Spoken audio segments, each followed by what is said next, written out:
Pode ser assim, combinado? Então tá bom. Vai lá, Luiz Felipe.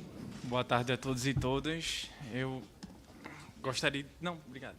Gostaria de agradecer a oportunidade concedida pela Câmara dos Deputados de estarmos aqui. E gostaria de falar, enfim, dos desafios da Constituição, perguntar a visão de vocês a respeito de um tema mais específico, que é a educação.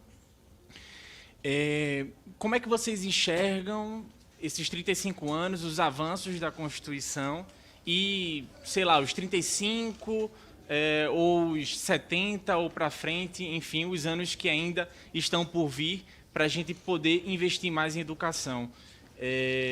Eu posso falar, assim, particularmente de uma... eu posso falar de um fato particular.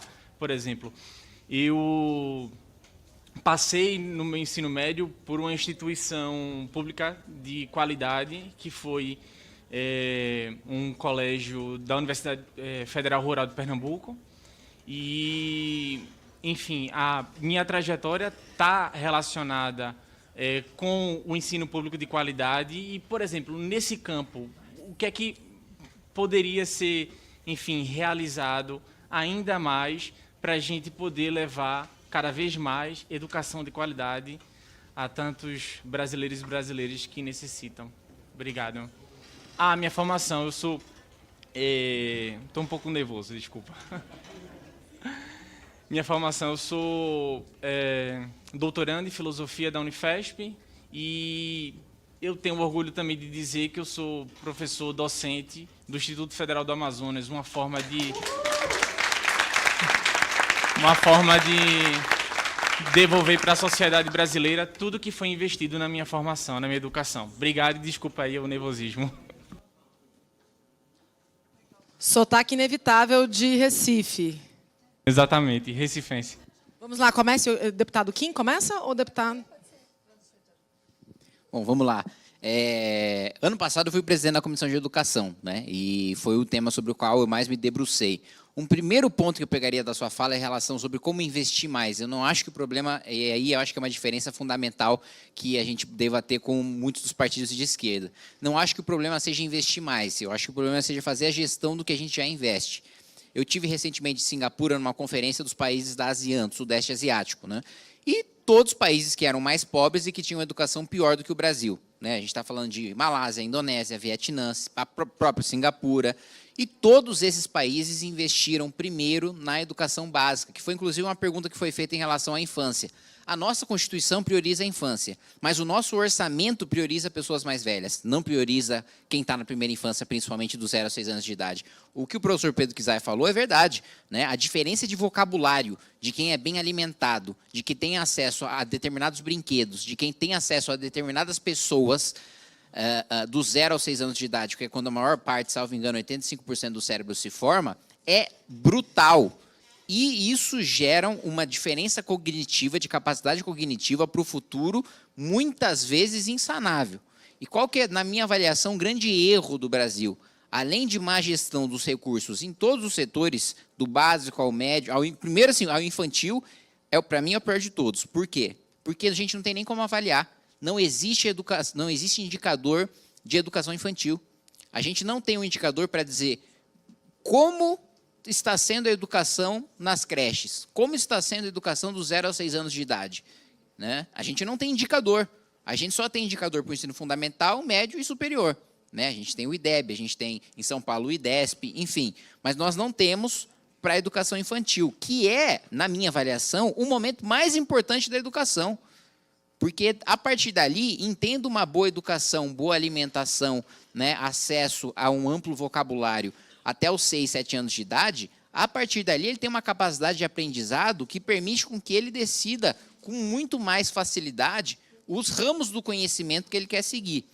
E a gente comete o erro gravíssimo de há muito tempo, não estou falando de um governo ou 2 governos, estou falando de 40 anos, comparando a gente com os países do Sudeste Asiático, de investir 3, 4 vezes no ensino superior o que a gente investe no ensino básico, quando deveria ser o contrário.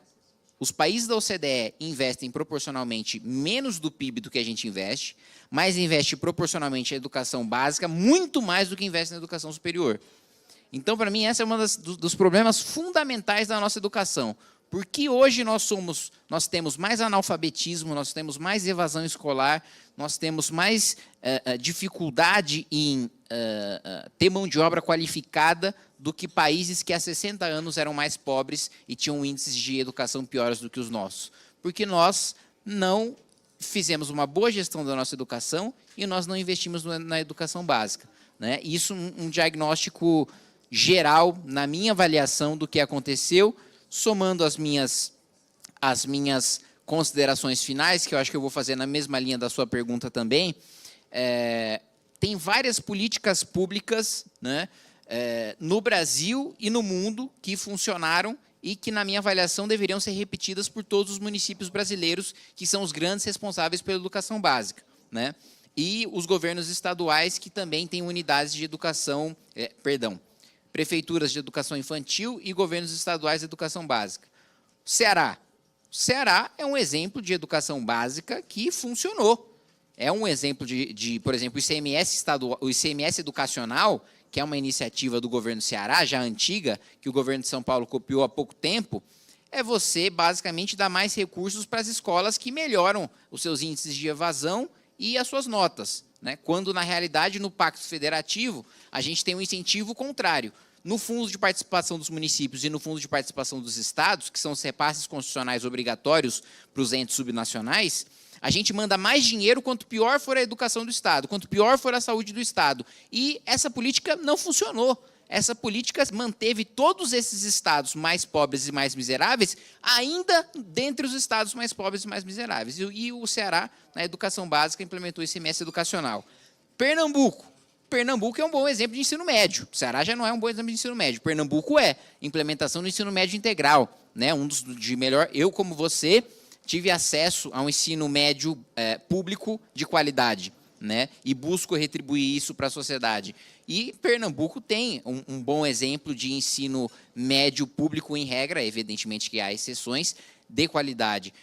E isso poderia ser copiado para outros estados. Agora, infelizmente, o que a gente vê de prática política mesmo no nosso país é uma descontinuidade de políticas públicas, ou seja, não interessa se a política do meu antecessor funcionou ou não funcionou, o que interessa é que é do meu antecessor, então eu vou acabar com ela, destruir e fingir que eu refundei a minha cidade, o meu estado, o meu país a partir do meu governo.